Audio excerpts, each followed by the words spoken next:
Three words of much bigger meaning. In the other Wes Moore, One Name, Two Fates, Wes Moore allows readers to develop an idea and understanding of what environment, education, and expectations can do for the lives and well-being of young men. Moore made this novel a subtle learning experience, though we thought it was just a story about two men who grew up with the same name. While we were busy feeling bad for both Moore 1 and Moore 2, we learn from their mistakes and tell ourselves that what they did was wrong, that we won't become this kind of person, and that we will make something of our future.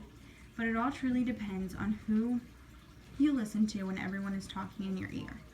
Ultimately, by developing and understanding the idea of what the difference between environment, education, and expectations are, the reader is going to begin to realize that the choices people make during the early years of their life can make the difference between jail and freedom or success and failure.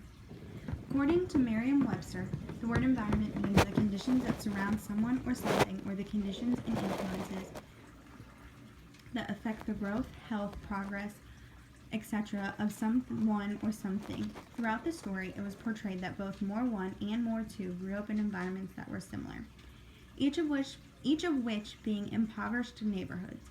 According to Moore 1, the Murphy homes were built in 1962 and named after George Murphy, but just as often they went by a self-explanatory nickname, murder homes.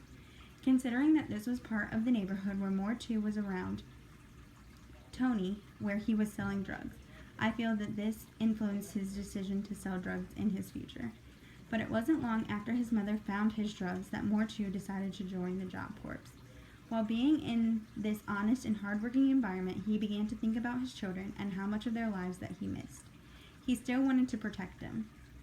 Moore 1 says, all Wes could think about was his daughter. Without a thought about what he was taking on, he announced that he wanted to build her a house. No, a house big enough for her to get in, a house to protect her. For the rest of Moore 2's time in the Job Corps, he changed his ways. He worked hard on his project for his daughter. He was honest in living a now healthy lifestyle. This was the type of environment that he needed in order to stay clean and off the streets. This was the type of man he needed to be in order to be the role model and father that his children needed. Though it didn't stay that way once he got home. Moore 2 was wrapped up in his financial stress and went back to the only thing he knew how to do. Wes returned to the kitchen. He reached in the refrigerator and pulled out the baking soda. Muscle memory kicked in as he tapped the side of the box and poured in 3 ounces of baking soda into the black pot, watching the powder swirl and fall to the bottom. He placed the baking soda back in the refrigerator, taking a deep breath before picking up the package. He took a bound plastic bag out of the brown paper wrapping. He squeezed the package, testing its density.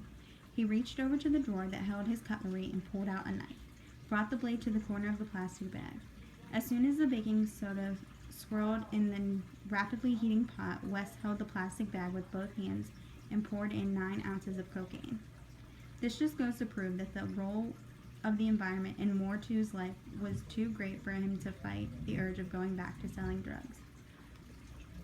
As Merriam-Webster says, education is the knowledge, skill, and understanding that you get from attending a school, college, or university. To most, education is a very important part of their lives. Not only does it provide basic knowledge needed to survive, but it allows you to have the opportunity to go above and beyond so you can succeed in life. If you are a child growing up in a household with parents who didn't try in school, it is likely to say that you also won't try in school because you never had someone pushing you to do your best. So to me, it makes sense that both Moore 1 and Moore 2 didn't do well in school to begin with, especially because Moore 2's mother dropped out of college and went to party right after that. According to Moore 1, the next day, she called John Hopkins and let them know that she was dropping out. This was the result of Moore 2's mother's Pell Grant falling through.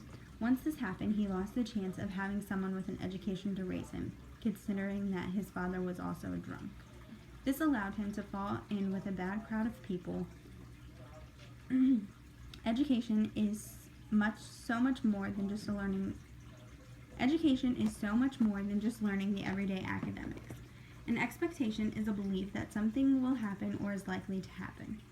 Everyone has an expectation for one thing or another. This allows us to have standards that we hold people to when we want them to do something. This fits right along with education. Most of our parents want us to do well in school and make more of ourselves than they did for themselves. This is an expectation and a standard that our parents hold us to. In the novel, Mary's mother had an expectation for her. When Mary told her mother that she was pregnant at age 16, Alma said, "I don't care. You are going to finish school and go to college." Though Mary's situation is much different than a regular student because she is pregnant, her mother still wanted what most mothers want. She wanted her daughter to do something she regretted not doing: go to college. While analyzing the story of these two men, it seemed fair to say that the environment each West grew up in was identical. However, the education between the two was extremely different, as were the expectations that each of the boys and the boys' family members were held to.